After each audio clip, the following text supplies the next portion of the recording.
Bismillahirrahmanirrahim. Assalamualaikum warahmatullahi wabarakatuh dan salam sejahtera saya ucapkan kepada semua penonton yang saya kasih sekalian.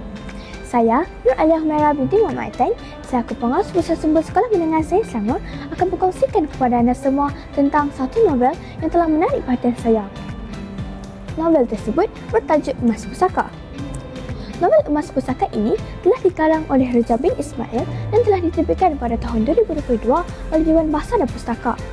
Buku ini adalah novel fiksyen dan mempunyai 262 muka surat. Buku novel Emas Pusaka ini bertemakan tentang pengorbanan seorang ibu dan kekuatan keluargaan yang sangat utuh. Buku ini juga mengisahkan tentang Mak Ijah, seorang ibu tunggal yang telah ditinggalkan oleh suaminya akibat kematian.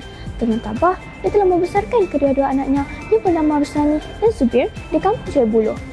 Kehidupan mereka tidaklah mudah, penuh dengan cabaran dan penuh dengan dugaan. Namun, Mak Ijah tidak pernah putus asa. Beliau bekerja keras siang dan malam dan mendidik anak-anaknya untuk menjadi orang yang berguna. Cabaran demi cabaran datang silih berganti, namun semangat Mak Ijah tidak pernah goyah. Setiap air mata dan titis buluhnya jadi saksi bahawa cinta ibu itu dah berasa.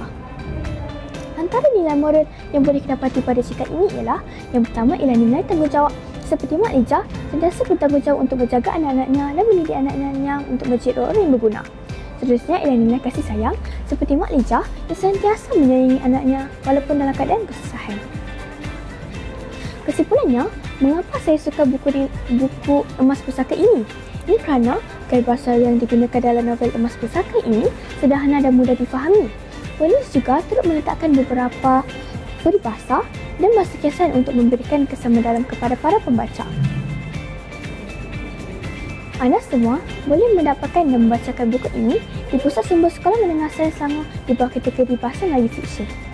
Akhir sekali, jom baca bersama nikmati saat ini. Sekian wabillahi taufiq wal hidayah. Wassalamualaikum warahmatullahi wabarakatuh dan selamat membaca.